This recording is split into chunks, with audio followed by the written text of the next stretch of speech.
우리가 지난 시간에 삶의 예배를 드리는 성도의 모습이 어떠해야 하는가, 이제 히브리서 이 편지의 마지막 부분에서 삶의 예배를 드리는 성도의 태도에 대해서 보았습니다.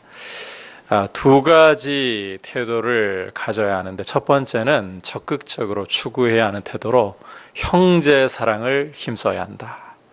형제 사랑을 힘써 실천하는 것이 바로 삶의 예배를 드리는 합당한 모습이고, 또 한 가지는 소극적으로 공동체를 무너뜨리는 음행과 그리고 돈에 대한 사랑을 피해야 한다라는 사실을 우리가 함께 말씀을 통해서 보았습니다. 오늘도 계속해서 이제 이 히브리서의 이 마지막 권면으로 삶의 예배를 어떻게 드릴 것인가, 구체적인 권면을 함께 세 가지를 볼 수가 있습니다. 첫 번째로는 한번 따라합시다. 과거 지도자들의 믿음을 본받아야 합니다. 쉽게 이야기하자면 믿음의 본이 될 만한 멘토를 두고 신앙생활을 열심히 하라는 것입니다. 이것이 삶의 예배를 드리는데 굉장히 중요하다는 겁니다. 함께 7절부터 9절까지 다시 보겠습니다. 시작. 하나님의 말씀을 너희에게 일러주고 너희를 인도하던 자들을 생각하며 그들의 행실의 결말을 주의하여 보고 그들의 믿음을 본받으라. 예수 그리스도는 어제나 오늘이나 영원토록 동일하시니라. 여러 가지 다른 교훈에 끌리지 말라. 마음은 은혜로서 굳게 함이 아름답고 음식으로서 할 것이 아니니 음식으로 말미암아 행한 자는 유익을 얻지 못하였느니라. 아멘. 함께 읽은 말씀 7절에서 하나님의 말씀을 너희에게 일러주고 너희를 인도하던 자들 이렇게 말씀을 하고 있는데, 과거의 영적 지도자들을 가리킵니다. 특별히 이 히브리서를 받아보는 독자들을 말씀으로 양육했고 교회의 터전을 세웠던 지도자들을 가리키는 겁니다. 자, 참고로 이 헬라어 원문의 시제나 또 그들의 행실의 결말을 주의하여 보고, 이 표현을 통해서 볼 때 이들은 이미 고인이 된 사람들이다라는 사실을 알 수가 있어요. 지금 히브리서 기자는 이 독자들에게 앞서 교회의 터전을 놓았던 진리의 말씀으로 성도들을 힘써 가르치고 양육했던, 비록 지금은 고인이 되었지만 그런 영적 지도자들이 주님을 어떻게 섬겼는가, 믿음으로 잘 섬겼던 그 본을 생각하고, 잊어버리지 말고 생각하고 본받아야 한다. 다시 말해서 성도가 신앙생활을 잘하면서 하나님께 이 삶의 예배를 제대로 드리려면 믿음의 좋은 본을 받을 수 있는 그런 모델들을 두고서 신앙생활을 해야 된다는 거예요. 여러분, 우리가 신앙생활을 바르게 건강하게 하기 위해서는 항상 본이 필요합니다. 그렇게까지 사람을 모델로 삼아가지고 따를 필요가 있을까요? 안 그래요.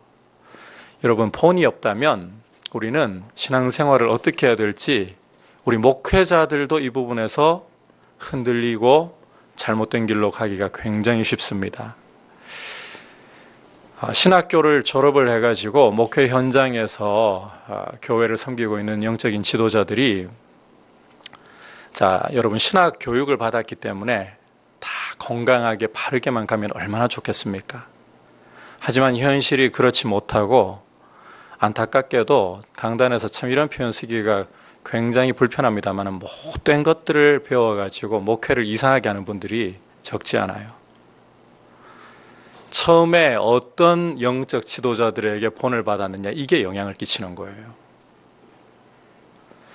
마음의 이 밑바탕에, 이 마음이라는 캔버스에다가 좋은 영적인 그림을 그려둬야 돼요.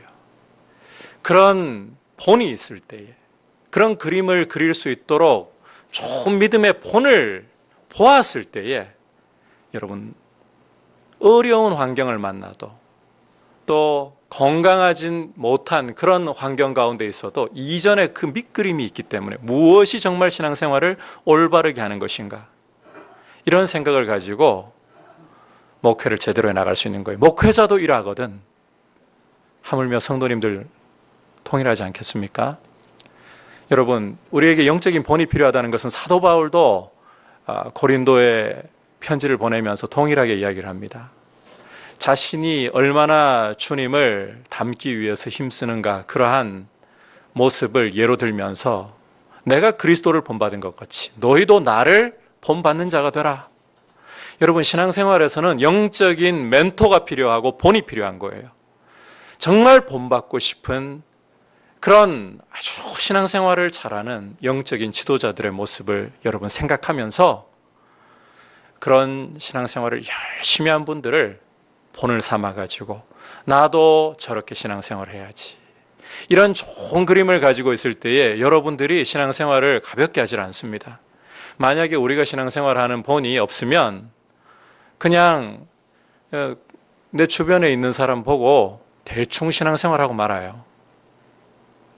처음 예수를 믿고 난 후에 신앙생활을 하면서 영향을 받은 사람이 주일은 뭐 그냥 아무렇게나 일 있으면 놀러 가버리고, 하나님 앞에서 물질 생활에서도 모든 것이 하나님께로부터 왔기 때문에 정말 하나님을 나의 보호자이고 공급자이시고 내가 돈에게 묶여 살지 않겠습니다, 이러한 의미로 하나님 앞에 11조 생활이나 헌금 생활을 하는 것을 배우지 못했다면 돈에 매여가지고 그리스도인인데 노예로 살아가고, 이 어떤 본을 가지고 있냐에 따라 가지고 이게 참 큰 영향을 받게 마련이에요. 처음에 그래서 좋은 이 믿음의 본을 받는 것이 굉장히 중요합니다. 여러분, 우리에게 정말 신앙생활에 있어서 하나님을 정말 사랑하고 그리스도의 주되심을 정말 인정하면서 주님을 기쁘시게 했던 그런 귀한 모습을 가지고 있는 믿음의 선배들, 영적인 지도자들, 이런 분들의 본을 따라가지고 우리의 신앙생활을 세워가면서 하나님을 기쁘시게 하는 삶의 예배자가 되어야 되겠다, 이런 결단을 가지고 여러분 주님 앞에 힘써 신앙생활 하시기를 바랍니다. 애매한 본을 받으려 하지 마세요. 타협하면서 현실에 안주하면서 적당히 신앙생활하는 것, 그걸 보면서 저 집사님도 저 권사님도 저 장로님도 그러는데 뭐 이런 식으로 하면 안 되는 거예요.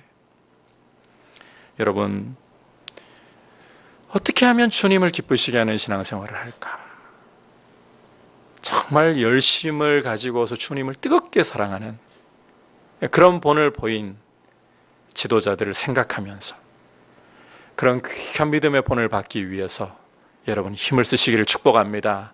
혹시 또 이런 생각을 가지시면 안 돼요. 여기 말씀에서도 보면 이미 고인이 된 지도자들의 행실을 쭉 이어서 생각하고 본받으라니까, 아니 때가 이제 어떤 때이고 바뀌어도 한참 모든 것들이 다 바뀌었는데 캐캐묵은 그런 말씀을 하십니까?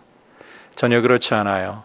앞서서 신앙생활을 정말 열심히 잘한 분들의 신앙을 본받아야 될 중요한 이유는 8절이 그런 사실을 우리에게 확증하면서 더욱더 강조하고 있습니다. 8절에서 뭐라고 말씀하고 있습니까? 예수 그리스도는 어제나 오늘이나 영원토록 동일하시니라. 여러분, 과거에 주님을 정말 뜨겁게 사랑하면서 주님을 잘 섬겼던 지도자들의 섬김을 주님이 기쁘시게 받으셨죠. 그죠? 그렇다면 과거 그들의 섬김을 기쁘시게 받으셨던 주님이 오늘 이제 시대가 바뀌면 변하시는 분인가요? 시대가 바뀌었으니까 나를 섬기는 태도도 신앙생활하는 모습도 바뀌어야 된다. 현대 신앙생활을 하려고 하면 바쁜 생활 가운데 성경 읽을 시간이 어디 있으며 기도할 시간이 어디 있으며 일일이 구제하고 봉사하고 이럴 시간, 아유 목사님 그건 직장생활 안 해보셔서 모르는 이야기예요. 때가 어느 때인데 여러분, 우리는 그런 말을 할 수가 없어요. 과거에 주님을 신실하게 사랑하고 섬겼던 그 지도자들의 섬김을 기쁘게 받으신 주님은 시대가 바뀌어도 동일하신 분이십니다. 따라서 우리 또한 신앙생활을 시대가 바뀌었으니까 이제는 바꿔서 해야 돼. 성경 뭐 안 들어도 돼. 안 읽어도 돼. 그럴 수 없는 거예요. 여러분, 시대는 바뀌어도 신앙생활을 하면서 우리가 거룩한 말씀과 기도로 주님을 가까이 하는, 그리고 정말 형제 사랑을 실천하려고 힘을 쓰는 그런 본들을 결코 희석시키거나 약화시켜가지고 뭐 예수 믿었으니까 천국 가겠지, 안일하게 신앙생활해서는 안 됩니다. 열심히 신앙생활을 해야 돼요. 우리가 이 신앙생활에 좋은 본들을 받으려고 하는 목표는 9절에서도 보여주듯이 마음을 은혜로 굳세게 하는 것입니다. 여러분, 우리의 마음이 주님의 은혜로 충만하도록 좋은 믿음의 모델들을 여러분이 항상 생각하면서 적당히 신앙생활 하려 하지 말고, 정말 주님 기쁘시게 한 분들 어떻게 신앙생활 했는가, 또 그렇게 이야기를 하시면 안 돼요. 율법주의적인 것처럼 자유도 못 누리고. 안 그래요, 여러분. 정말 사랑하면 노예가 돼요. 여러분, 남편이 아내를 정말 사랑하면 사랑으로 아내에게 노예가 되어주지 않겠어요?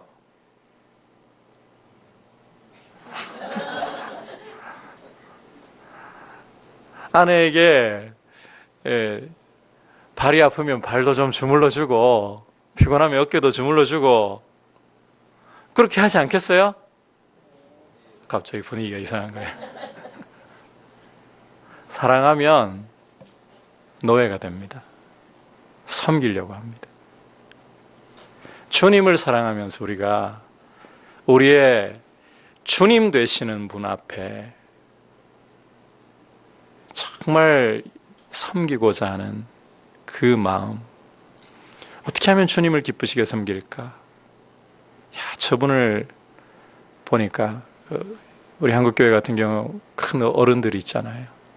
작곡하신 옥하는 목사님 같은 분 보니까 우리 목회자들도 참 그런 부분들을 본받아야 할 부분인데, 과거에 그런 이야기 하시더라고요. 은퇴하시고 난 후에 제가 부목사로 생겼던 교회에 말씀 전하러 오셔가지고는 솔직하게 이야기를 하시대요. 제가 왜 빨리 은퇴했는가 하면 설교가 너무 힘들어서. 이게 무슨 이야기인가 하면, 설교 준비하는데 얼마나 진을 짜냈으면 하나님 말씀을 정말 교회에게 제대로 먹이려고 얼마나 진을 짜냈으면요, 설교 준비가 얼마나 힘든지 그렇게 이야기를 하시더라고요. 그런 좋은 본들을 받으면서 어떻게 하면 주님을 더 잘 섬길 수 있을까? 주님 사랑 때문에. 그렇게 신앙생활을 해야 돼요. 안 그러면 우리는 바쁜데요, 시간 없는데요, 적당히 신앙생활을 하다가 그냥 적당히 주님 나라에 들어가면 되죠. 제가 여러분들에게 한 번씩 그런 이야기를 드리죠. 여러분, 예수 그리스도를 믿고 난 후에 우리의 구원이 그리스도 안에서 안전하게 보장되는 거 믿으시죠? 그런데 거꾸로 예수 믿었으니까 마음대로 살아도 천국행이다, 이 말이 성경에 있는 논리인가요? 없습니다. 거꾸로는 없어요. 오히려 구원하던 성도는 두렵고 떨림으로 우리의 구원을 주님이 기뻐하시는 모습으로 이루어가야 되는 거예요. 여러분, 아직까지 내 삶에 정말 신앙생활에 좋은 본을 보여주고 도전이 될 만한 멘토가 없다면, 영적인 모델이 없다면, 여러분, 그런 모델을 이제는 세워야 됩니다. 영적 거장들의 책을 좀 읽으셨으면 좋겠어요. 그래서 이제 보면 청교도들 과거 같은 경우는 많이 제시를 하는데, 여러분들 정말 도전이 될 만한 분들, 우리 한국교회도 좋은 분들 많잖아요. 제가 예를 들어 드린 옥하는 목사님 같으신 분이나 주기철 목사님 같으신 분들, 이런 분들의 책을 좀 읽고 이분들이 어떻게 주님을 섬겼는가, 그런 본을 자꾸 받으려고 해야 돼요. 우리가 올 한 해가 가기 전에 반드시 내 신앙생활의 모델이 될 만한 분들 꼭 좀 세워가지고, 그리고 저는 주님이 우리 교회에 풍성한 은혜 주셔서 교회 안에서 그런 영적인 모델들이 많이 일어나는 교회가 되기를 원합니다. 얼마나 복이 있겠어요, 그죠? 주님을 기쁘시게 하는 삶의 예배를 주님 앞에 드림으로 여러분의 마음이 은혜로 강건한 복을 누리는 이런 귀한 교회로서, 성도님들로서 세워지기를 주의 이름으로 축복합니다. 자, 이제 두 번째로 삶의 예배를 주님 앞에 잘 드리기 위해서는, 자, 잘 들으셔야 돼요. 그리스도의 고난을 짊어지고 선행과 찬송의 제사를 힘써 드려야 합니다. 다시 한번 말씀드립니다. 삶의 예배를 주님 앞에 아름답게 드리기 위해서는 그리스도의 고난을 짊어지고 선행의 제사를, 찬송의 제사를 주님 앞에 힘써 드려야 합니다. 자, 10절 먼저 읽겠습니다. 같이 읽겠습니다. 시작. 우리에게 제단이 있는데 장막에서 섬기는 자들은 그 제단에서 먹을 권한이 없나니. 자, 갑자기 이게 무슨 말씀인가 할 텐데요. 우리에게 제단이 있다. 이것은 하나의 비유입니다. 구약 대제사장들은 제단으로부터 자기의 몫을 받죠. 제단을 섬기는 자의 특권이에요. 지성소에 피를 가지고 들어간 제물 외에는 제사장이 하나님 앞에 드리는 제물을 자기의 몫으로 취해서 먹을 권이 있어요. 이걸 비유적으로 이야기하는 거예요. 여기 우리에게 제단이 있는데 라는 것은 이제 예수 그리스도께서 십자가에서 드리신 그 제사를 상징적으로 이야기하고 그 제사 때문에 우리에게 주어진 특권, 제단이라는 말이 바로 그걸 상징하는 겁니다. 예수 그리스도를 믿는 성도들에게는 놀라운 권세가 주어져 있습니다. 그리스도께서 십자가로 이제 우리를 죄에서 속량해내셔서 하나님 아버지와 화목하게 하셨기 때문에 우리 앞에 하늘문이 활짝 열려있는, 여러분 그리스도를 믿으면 하나님의 보좌 앞까지 나아가는 데 막히는 것이 없는 줄 믿으시기를 바랍니다. 이 놀라운 권세를 얻었고 따라서 우리는 하나님 아버지 앞에 언제든지 부르짖으면서 때를 따라 도우시는 은혜와 긍휼을 힘입을 수 있게 된 특권을 가지고 있는 거예요. 이게 바로 우리에게 제단이 있는데 라는 말의 의미입니다. 이해하시겠죠? 자, 이 그리스도의 영광스러운 십자가의 제사가 주는 이 특권, 아버지 앞에 마음껏 나아가서 아버지를 구하면서 아버지로부터 오는 은혜를 입을 수 있는 이 특권은 구약 옛 언약으로 율법으로 돌아가려는 이들에게는 결코 주어질 수 없는 특권이다. 지금 이 이야기를 10절에서 하고 있는 거예요. 지금 히브리서 독자들이 처한 상황은 박해를 면하기 위해서 유대교로 돌아가려고 하는, 옛 율법으로 복음을 떠나 옛 율법으로 돌이키고자 하는 이런 지금 위기에 놓여 있는 상황이라 했습니다. 다시 옛것으로 돌아가려고 하고 참것 되시는 그리스도와 그 십자가의 제사를 거부하려고 하는 이들은 그 십자가에 드려진 제사로부터 오는 그 특권인 하나님 아버지 앞에 담대히 나아갈 수 있는 이 특권을 누릴 수 없다는 거예요. 자, 그렇다면 왜 유대교로 돌아가려고 하는, 옛 언약으로 돌아가려고 하는 이들이 십자가에서 드리신 이 제사의 유익을 누리지 못하는가? 11절 12절 같이 읽어보겠습니다. 시작. 이는 죄를 위한 짐승의 피는 대제사장이 가지고 성소에 들어가고 그 육체는 영문 밖에서 불사름이라. 그러므로 예수도 자기의 피로써 백성을 거룩하게 하려고 성문 밖에서 고난을 받으셨느니라. 자, 이 말씀을 또 설명이 좀 필요한데요. 예수님이 십자가에 자기 몸을 제물로 드리실 것을 예표하는 구약의 굉장히 중요한 예식 중에 하나가 대속죄일입니다. 대속죄일에 이스라엘 백성의 죄를 속하기 위해서 간단하게 설명하자면 대제사장이 짐승의 피를 가지고서 지성소까지 들어가죠. 그리고 난 후에 이 죽은 짐승의 육체는 어떻게 하느냐? 짐 밖으로 가지고 나가서 이 성전이 세워지고 예루살렘이 있는 상황에서는 예루살렘 성 밖으로 가지고 나가서 불살라했습니다. 이게 바로 예수님이 장차 십자가로 하나님 앞에 자신을 드리실 것을 예표하는 거예요. 자, 이해하시겠죠? 자, 이 예표대로 예수님이 예루살렘 성 안에서 돌아가셨습니까? 아니면 성 밖에서 돌아가셨습니까? 성 밖에서 십자가에 달려 죽으셨습니다.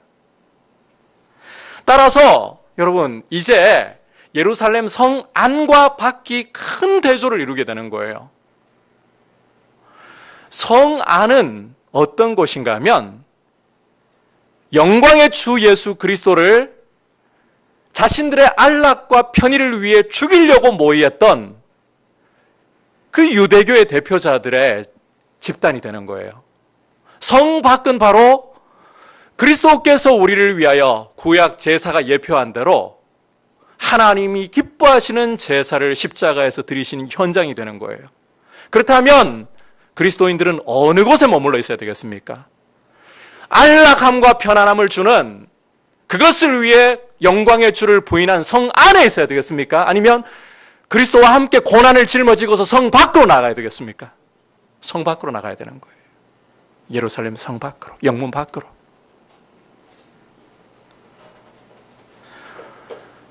여러분, 예수 그리스도를 거부하고 그리스도를 십자가에 못 박아 죽이도록 그렇게 몰아갔던 이 옛 집단으로 돌아가려고 하는데, 과연 십자가에서 주는 유익을, 그 놀라운 권세를 어떻게 함부로 자기의 것이라고 말할 수 있겠습니까? 따라서 옛 언약으로 돌아가려고 하는 이들은 그리스도께서 십자가로 이루신 이 영광스러운 권세, 보좌 앞으로 담대히 나아갈 수 있는 이 권세를 누릴 자격이 없다. 그러니 배교하지 말 것을 굉장히 강조하고 있는 거예요. 오히려 그리스도께서 영문 밖에서 구원을 이루시기 위해 고난을 감당하시고 십자가에 자기를 들이셨던 것처럼 그리스도인도 이제는 앞서가신 그리스도의 그 고난을 짊어지고, 여러분, 그리스도인들은 믿음을 지키기 위해서 고난당하는 게 이상한 일이 아니라고 생각하셔야 돼요. 믿음 생활 제대로 하면서 여러분들에게 어려운 일들 찾아옵니까? 그게 이상한 일이 아니에요. 그게 그리스도인들이 이 땅을 살아가면서 겪어야 할 일들인 거예요. 그리스도인들은 성 안에 있는 안락하고 편안함을 위해서 주님을 부인하는 짓을 저질러서는 안 된다는 거예요. 여러분, 그리고 우리가 살아가고 있는 이 세상이라는 것은 장차 하나님의 나라가 완성될 때 지나가 버릴 것들입니다. 새롭게 되어야 할 것들이에요. 썩어지고 변화되어야 할 것들을 왜 붙들고 우리가 성 안에 안락과 편안함을 누리려고 해야 되겠습니까? 성 밖에서 그리스도와 함께 장차 우리에게 주어질 영원한 하나님의 나라를 사모하면서 그리스도의 고난을 짊어지고 사는 것이 바로 하나님이 기뻐하시는 삶의 예배를 드리는 성도의 모습이라는 것입니다. 여러분, 성도는 편안하고 안락한 것이 삶의 목적이 되어서는 안 됩니다. 간혹 제가 상담을 하다 보면 그런 인생의 목적을 가지고 사는 이들이 있어요. 제 꿈은 참 소박합니다, 목사님. 나중에 돈 좀 벌 만큼 벌어가지고 뭐 많이 남들처럼 벌겠다는 것도 아니고, 나중에 직장 생활 은퇴하고 나면 조그만 별장 하나 지어가지고 노후를 그렇게 살 수 있는 그 정도 돈만 벌면 충분해요. 그게 제 꿈이고 제 목표예요. 여러분, 그건 세상이 꾸는 꿈이지 그리스도인은 그런 꿈 꾸면 안 돼요. 이 땅은 우리의 기업이 아닙니다. 성 안의 안락함과 편안함을 추구했던 이들 영광의 그리스도를 못 박았습니다. 거기로 돌아가지 말고 우리 이 땅에서 나그네다. 우리의 기업은 하나님의 나라다. 여러분, 하나님을 기쁘시게 하는 삶의 예배자들은 그리스도의 고난을 짊어지려고 해야 돼요. 그리스도의 고난을 짊어지려고 하는 것이 하나님 나라를 기업으로 얻는 이들의 증표이고 그리스도인이구나. 세상은 이런 모습을 못 보고 있기 때문에 요즘에 교회를 보면요, 목회자 세금 문제 죽도록 욕먹고 있잖아요. 교회가 돈에 매여 있는 모습 보고서 감동을 못 받아요. 복음을 위해 고난받지 않으려는 모습을 볼 때 뭐 다를 바 없잖아요. 똑같이 편하게 살려고 하는 거. 감동을 못 받아요. 그리스도의 고난을 짊어지려고 해야 돼요.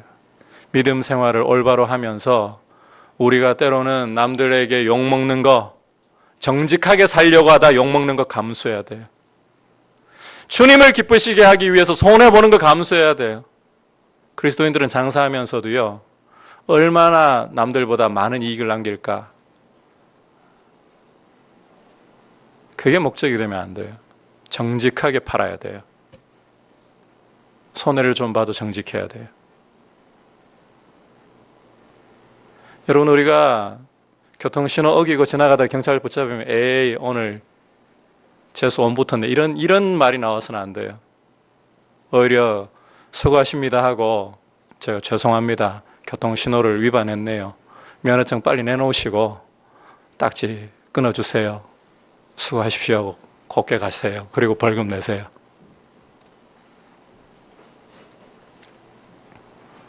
복음을 위해서 여러분 정직하지 못하니까, 고난을 짊어질 생각을 안 하니까 욕먹잖아요. 그리고 여러분, 이렇게 우리가 하나님의 나라를 기업으로 얻을 수 있고 우리의 주 되신 주님을 따라서 고난받을 수 있다는 이 사실 때문에 그게 영광이거든요. 주님 본받을 수 있다는 게 영광 아닙니까? 여러분, 성도가 믿음 때문에 고난받는다는 것은 주님의 제자임을 주님이 인정해 주시는 표이고, 우리가 주님을 따라 살아가고 있다는 것을 확증해 주는 표입니다. 영광스러운 일입니다. 사도들은 예수의 이름 때문에 고난받을 때, 공회에 끌려가서 위협을 받고 쫓겨나갈 때에 다시는 그 이름으로 말하지 말라고 기뻐하면서 나갔습니다. 우리를 감히 주님을 위해 고난받을 수 있는 존재로 여겨주시다니, 그게 교회입니다. 그러므로 그렇게 살아갈 때 찬송의 제사를 항상 드려야 돼요. 하나님 나라를 기업으로 받을 수 있는 이런 존재로 나를 불러주셔서 이 세상에 탐닉하지 않고 복음을 위해 고난받도록 살게 하시다니 찬송의 제사를 드려야 되는 거예요. 그리고 할 수만 있으면 조금이라도 더 나누기를 힘쓰면서 선행을 행하면서 삶의 제사를 드려야 되는 거예요. 여러분, 이게 지금 고난 중에 있는 사람들에게 주는 메시지입니다. 편안하게 잘 사는 사람들이 아니라, 우리가 이런 적극적인 신앙생활로 주님을 정말 기쁘시게 하는 삶의 예배자들이 될 수 있기를 주의 이름으로 축복합니다. 이것이 한국교회를 살리는 성도로서의 살아가는 삶이어야 돼요. 마지막으로 어떻게 하면 생활에서 거룩한 예배자들로 설 것인가 한번 따라 합시다. 현재 지도자들에게 복종해야 합니다. 17절 함께 읽겠습니다. 시작. 너희를 인도하는 자들에게 순종하고 복종하라. 그들은 너희 영혼을 위하여 경성하기를 자신들이 청산할 자인 것 같이 하느니라. 그들로 하여금 즐거움으로 이것을 하게 하고 근심으로 하게 하지 말라. 그렇지 않으면 너희에게 유익이 없느니라. 자, 이제 마지막 권면으로 삶의 예배를 잘 드리기 위해서는 현재의 영적 지도자들에게, 교회의 영적 지도자들에게, 자, 여기 17절에서 보시면 순종하고 복종하라 이중적으로 강조를 하고 있습니다. 자, 여러분, 여기 이 말씀을 볼 때 오해해서는 안 돼요. 목회자들을 잘 섬겨야 한다. 이해를 잘 하셔야 돼요. 잘 섬겨야 한다. 그래서 목회자가 뭘 말해도 그냥 다 듣고 1절 반박도 하지 말고 무조건 예 하고 순종해야 된다. 여러분, 그런 이야기를 하고 있는 게 아니에요. 그렇게 잘못 성경을 해석하고 가르치니까 어떤 사태가 발생하는가 하면, 내 양이라면 내 앞에서 빤스 내리라고 해도 내릴 줄 알아야 그게 내 양이지, 이따위 소리를 하는 목사들이 나오는 거예요. 여러분, 그런 이야기를 할 수 있다는 것은 그 양심이 도대체 화인 맞은 거 아닌가 싶을 정도로 두려운 일이에요. 어디 그런 이야기를 함부로 저속하게 할 수 있습니까? 여러분, 영적인 지도자가 말씀을 벗어나서 잘못 갈 때에는 그 메시지를, 잘못 가르치는 메시지를 따라가서는 안 돼요. 지금 여기서 순종하고 복종하라는 말씀은 그런 뜻이 아니에요. 제가 이야기하는 것이 굉장히 불편하게 들리십니까? 여러분, 안디옥에서 베드로가요, 이방인 형제들과 식사를 하고 있을 때 예루살렘에서 야고보에게서 온 어떤 이들이 왔을 때 베드로가 어떤 짓을 저질러 버리고 말았습니까? 두려워가지고 식사하던 자리에서 물러나 버렸어요. 이방인들과 마치 벽을 쌓아놓은 것처럼, 나는 유대인으로서 이방인과 교제하지 않는다, 이런 모습 보이려고. 사도 바울이 이것을 보고 어떻게 했는가 하면 베드로를 사람들 앞에서 그대로 책망을 해버렸어요. 여러분, 으뜸 사도라도 상관없어요. 진리를 따라서, 복음의 진리를 따라서 행하지 않으니까 사도 바울은 이 베드로가 으뜸 사도라고 하는 사람이 이런 외식으로 바나바까지 영향 끼치게 하고 다른 사람들에게 부정적인 영향을 끼친다, 복음을 무너뜨리는 짓을 저지른다, 복음이 유대인과 이방인의 차별을 없애고 그리스도 안에서 한 새 사람으로 교회로 하나님 앞에 누구든지 차별 없이 나가게 하셨는데, 이걸 오히려 베드로가 벽을 쌓는 이런 외식을 하고 있으니까요, 사도 바울이 으뜸사도 그게 중요한 게 아니에요. 진리대로 행하느냐가 중요한 거예요. 사람들 면전에서 책망을 합니다. 돌이키라고. 목회자들에게 순종하고 복종하라는 것은 잘못된 메시지를 전하는데도 그냥 생각 없이 아멘하라는 뜻이 아닙니다. 그것은 교회를 죽이는 일입니다. 여러분, 교회 지도자가 복음과 맞지 않게 잘못 가고 있을 때는 이걸 무비판적으로 목사님이시니까 그냥 우리는 하고 고개 숙이고 있어요. 그런 거 아니에요. 여러분, 앞에 서 있는 이 박창규 목사가 하나님의 말씀대로 안전하고 제 사욕을 따라가지고 여러분들에게 엉뚱한 소리를 하고 있다면 목사님 그건 복음이 아니잖아요 라고 이야기를 할 수 있어야 돼요. 그게 교회를 살리는 길이에요. 하지만 오늘 이 말씀에서 보여주는 것은 목회자가 정말 하나님의 말씀을 따라서 진실하게 교회를 가르치려고 할 때에, 하나님의 말씀을 바르게 가르치려고 할 때에는 이중적으로 강조하고 있습니다. 순종하고 복종하라. 왜냐하면 그렇게 말씀대로 가르치려고 애쓰는 목회자들은 어떤 책임감을 갖고 있는가 하면, 장차 주님 앞에 설 때에 주님이 맡겨주셨던 그 양무리들을 책임져야 한다는, 주님 앞에 그들의 영혼에 대해서 설명해야 한다는 이 부담을 안고 그렇게 섬기고 있다는 겁니다. 그러한 영적 지도자들에게, 현재의 영적 지도자들에게 순종하고 복종하라. 여러분, 이것이 삶의 예배자로 살아가기 위해서 굉장히 중요한 일입니다.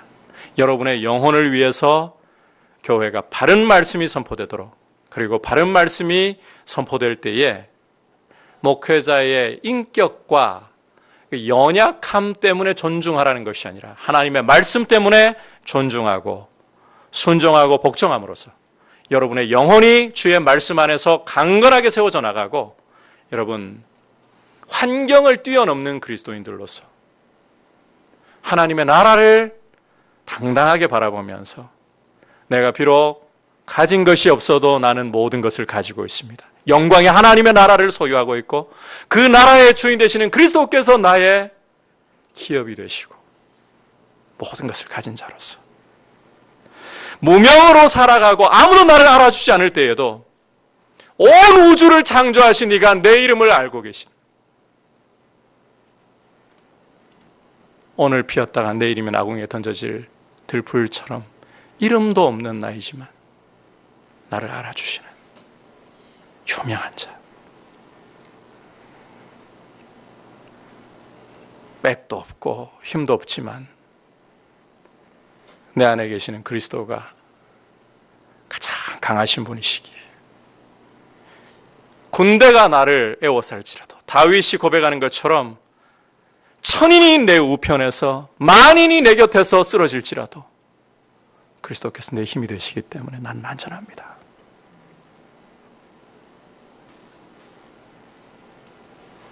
이게 그리스도인이지 않겠습니까? 이게 세상을 놀라게 하는 그리스도인 모습 아니겠습니까?